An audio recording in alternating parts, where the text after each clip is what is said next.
अस्सलाम वालेकुम students, how are you. Hope कि आप सारे ठीक ठाक होंगे। आज हमने केमिस्ट्री 10th है।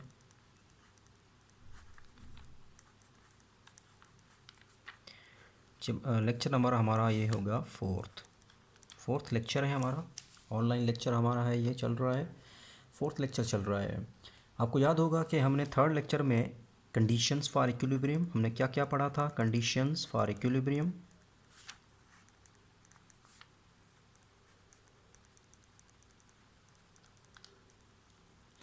Condition for equilibrium. दूसरा हमने क्या पढ़ा था, वेज टू रिकॉग्नाइज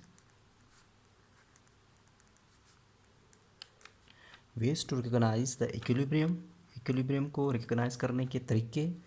और तीसरा हमने टॉपिक पढ़ा था equilibrium constant and its unit. Equilibrium constant and its unit हमने पढ़ा था, equilibrium constant and its unit. आज हमने लास्ट लेक्चर है इसी चैप्टर का, इम्पॉर्टेंस ऑफ इक्विलिब्रियम कांस्टेंट, और फिर ये चैप्टर ख़त्म हो जाएगा और उसके बाद एक्सरसाइज शुरू हो जाएगी। तो हमारे पास आता है importance of equilibrium constant. Equilibrium constant की इम्पॉर्टेंस के हवाले से हमने आज पढ़ना है कि इक्विलिब्रियम कांस्टेंट की क्या अहमियत है। नंबर वन, अगर देखें जो इक्विलिब्रियम कांस्टेंट है किसी भी रिएशंस का, जो इक्विलिब्रियम जो कांस्टेंट है हम उसको इस्तेमाल कर सकते हैं और उससे हम प्रेडिक्ट कर सकते हैं many important features of a chemical रिएशंस।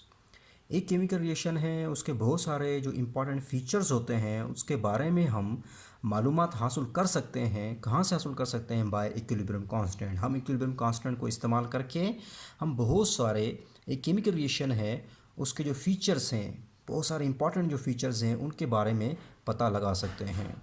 It can be used. अब हम जो इक्विलिब्रियम जो कांस्टेंट है वो कहाँ कहाँ पे इस्तेमाल होगा, हम इसको यूज़ कर सकते हैं टू डिटरमाइन हम इस्तेमाल कर सकते हैं टू डिटरमाइन द इक्विलिब्रियम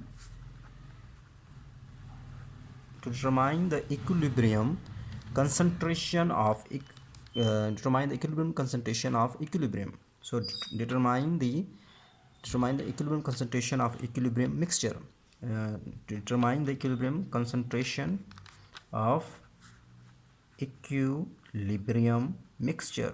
हम किसी भी इक्विलिब्रियम पे जो मिक्सचर है हम उसका इक्विलिब्रियम, ठीक है ना, डिटरमाइन कर सकते हैं इक्विलिब्रियम कंसंट्रेशन। हम किसी भी इक्विलिब्रियम मिक्सचर की हम इक्विलिब्रियम कंसंट्रेशन मालूम कर सकते हैं।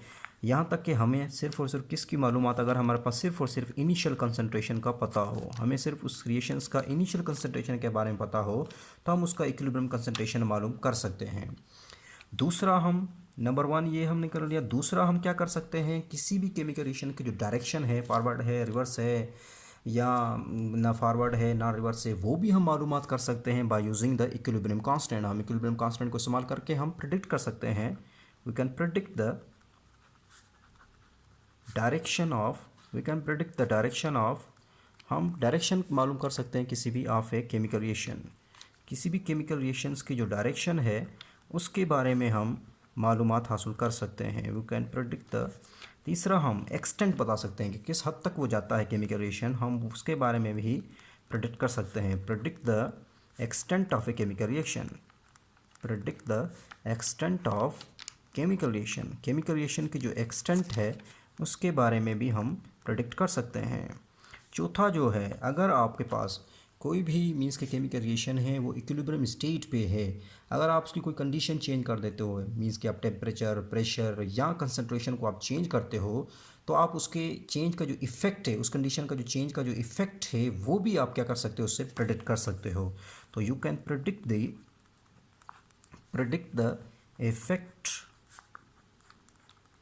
The effect of change in concentration.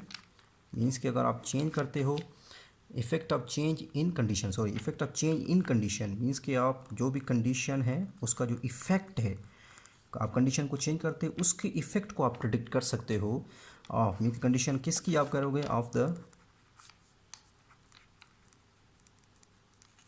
Chemical reaction on equilibrium state. Chemical reaction है वो इक्विलिब्रियम स्टेट पे है ऑन दी, अगर एक केमिकल रिएक्शन है वो इक्विलिब्रियम स्टेट पे है तो आप उसका इफ़ेक्ट मीन्स कि अगर आप उसकी कंडीशन को चेंज कर सकते हो तो उस चेंज ऑफ कंडीशन उसको आप जो इफ़ेक्ट होगा वो आप प्रिडिक्ट कर सकते हो। अब आप देखें कि कोई भी के रिवर्सिबल रिएक्शन है, क्योंकि आपको पता है कि reversible reaction does not go to, ये चार थे, आपने इसको रट लेना है, इसको याद कर लेना है, समझ लेना है। अब आपके पास जो है कोई भी केमिकल रिएक्शन है, फॉर एग्जांपल आपने ज़्यादातर इसमें रिवर्सिबल रिएक्शंस पढ़े थे। हम कहते हैं कि reversible reaction does not go to the completion, ये कंप्लीशन की तरफ नहीं जाते, ये कंटिन्यूस रहते हैं, कंप्लीशन की तरफ नहीं जाते।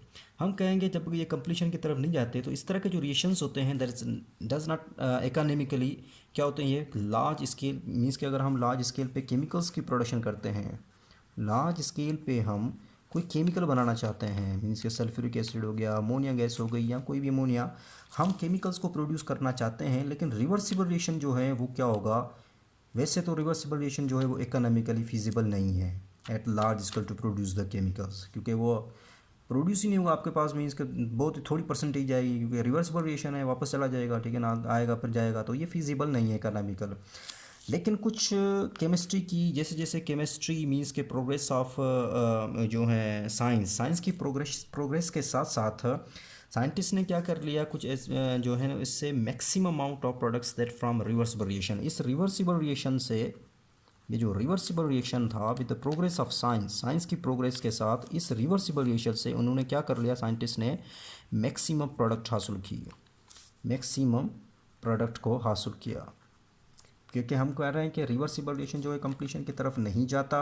अगर लार्ज स्केल पे अगर आप केमिकल्स को प्रोड्यूस करना चाहते हो तो दैट इज़ नॉट इकोनॉमिकली जो होगा वो रिएक्शंस आर नॉट इकोनॉमिकल, इस तरह के रिएक्शन जो है वो इकोनॉमिकल नहीं है for the large scale production of chemicals. लेकिन साइंस की प्रोग्रेशन के साथ जो क्या हुआ, जो रिवर्सिबल रिएक्शन से क्या प्रोड्यूस कर दी गई, ऑब्टेन किया गया मैक्सिमम अमाउंट ऑफ प्रोडक्ट्स हासिल की गई।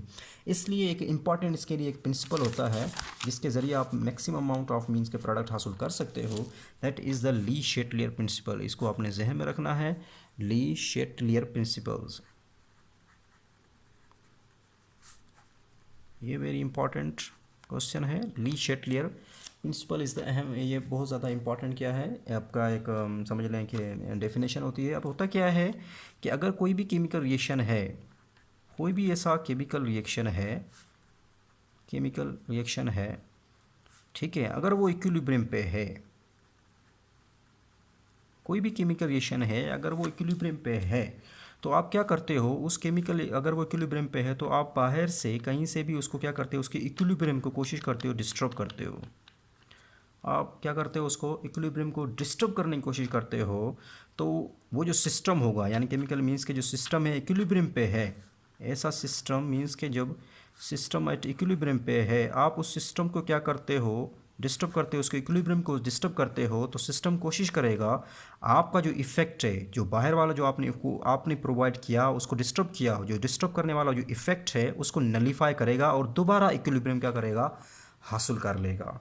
चाहे कंसंट्रेशन हो, चाहे आप टेम्परेचर हो, चाहे आप प्रेशर को, मीन्स कि सिस्टम की कंसंट्रेशन को चेंज कर देते हो, सिस्टम पे इक्विलिब्रियम पे उसकी या टेम्परेचर को या प्रेशर को चेंज कर देते हो, तो सिस्टम कोशिश करेगा दोबारा इक्विलिब्रियम हासिल करने के लिए आप उसकी जो मीन्स का जो इफेक्ट है उसको क्या कर देगा, नलीफाई कर देगा, उसको ज़ीरो कर देगा।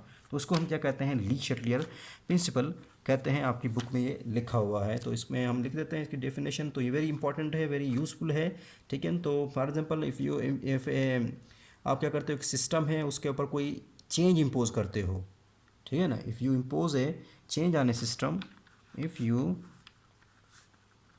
Impose A change on a system, अगर आप सिस्टम पे क्या करते हो, कोई चेंज इम्पोज करते हो, दैट सिस्टम एट इक्विलिब्रियम, वो सिस्टम क्या होगा, इक्विलिब्रियम पे होगा, ठीक है। So change on a system at equilibrium, वो क्या है, इक्विलिब्रियम पे होगा। देन द सिस्टम क्या करेगा, उस चेंज को नलीफाई करेगा, रेस्पॉन्स इन ए वे, इस तरह रेस्पॉन्स करेगा, response in a way that oppose the change, वो जो आपकी चेंज थी, आपने चेंज लाई, उस चेंज को वो क्या करेगा, अपोज करेगा, that oppose the change. If you impose a change on a system at equilibrium then the system responds in a way that oppose the change. उस चेंज को वो क्या करेगा, खिलाफ जाएगा और कोशिश करेगा दोबारा वो क्या हो जाए, इक्विलिब्रियम को इस्टेब्लिश करे। लेट सपोज हमारे पास सल्फर डाइऑक्साइड है, अगर आप वैसे रिवर्सिबल रिएक्शन है, आप इससे क्या प्रोड्यूस करते हो, सल्फर डाइऑक्साइड, और इसके दौरान आपके पास इसको मज़ीद रिएक्शन करवाते हो तो आपके पास क्या आता है, सल्फ्यूरिक एसिड आता है H2SO4, रिवर्सिबल रिएक्शन है। ठीक है, सल्फ्यूरिक एसिड आता है, मींस के इस दौरान जो आपके पास जो सल्फ्यूरिक एसिड है वो इतनी ज़्यादा परसेंटेज नहीं होती, सल्फ्यूरिक एसिड तकरीबन आपके पास इतनी ज़्यादा परसेंटेज नहीं होती। तो आप सल्फ्यूरिक 100% प्योर सल्फ्यूरिक एसिड हासिल करना चाहते हो तो आप क्या करोगे, इसके टेम्परेचर को डिक्रीज़ कर दो। मींस के अगर आप टेम्परेचर को डिक्रीज़ करते हो और इसका प्रेशर को हाई करते हो, हाई प्रेशर, जब आप हाई प्रेशर करोगे रिएक्शन किसकी तरफ जाएगा, फॉरवर्ड जाएगा, और ज़्यादा से ज़्यादा आपके पास क्या आएगा, SO3 आएगा। टेम्परेचर को डिक्रीज़ करोगे तो रिएक्शन फॉरवर्ड जाएगा हाई प्रेशर पे, ठीक है, high pressure, decrease temperature, high pressure करोगे तो रिएक्शन किसकी तरफ जाएगा, फॉरवर्ड जाएगा, that reaction will goes toward the forward. ये रिएक्शन किसकी तरफ जाएगा, फॉरवर्ड की तरफ जाएगा, एंड मैक्सिमम आपके पास SO3 आएगा, और इस तरह आप 100% H2SO4 हासिल कर सकते हो। इसी तरह नाइट्रोजन है एंड हाइड्रोजन आपस में रिएक्ट करते हैं तो आपके पास क्या आता है, अमोनिया आता है, यहाँ पे अमोनिया आता है, यस, यहाँ पे आपके पास अमोनिया आता है। इसके लिए जो कैटालिस्ट यूज़ होता है that will be the iron, आप कैटालिस्ट यूज़ करते हो, और दूसरा टेम्परेचर इसके लिए 400 degree centigrade and 200 atmospheric pressure आप देते हो। इसी तरह अगर आप मैक्सिमम अमाउंट ऑफ मीन्स के NH3 हासिल करना चाहते हो, आप क्या करना चाहते हो, मैक्सिमम अमाउंट ऑफ 98% जो है आप क्या करना चाहते हो, अमोनिया हासिल करना चाहते हो, तो सेम आप उसका टेम्परेचर को क्या कर दो, लोअर कर दो। अगर आप टेम्परेचर को लोअर करते हो और प्रेशर को हाई करते हो, हाई प्रेशर, इन दोनों सूरतों में रिएक्शन किसकी तरफ जाएगा, फॉरवर्ड जाएगा। जब फॉरवर्ड जाएगा तो मैक्सिमम अमाउंट ऑफ आपके पास क्या आएगा, अमोनिया आएगा। तो ये था आपका ली शेल्टन प्रिंसिपल, और उसकी एप्लीकेशन कहाँ कहाँ पे थी, सल्फ्यूरिक एसिड की फॉर्मेशन में, इनके कॉन्टैक्ट प्रोसेस में आप सल्फ्यूरिक, दूसरा हैबर प्रोसेस में आप अमोनिया की प्रिपरेशन करते हो, वहाँ पे आप इसको इस्तेमाल कर सकते हो। ये था आज का आपका, ओहो, इसको आप कर लीजिए, सॉरी, इसको आप कर लें, इसकी आप ले लें, ये स्क्रीनशॉट ले लें।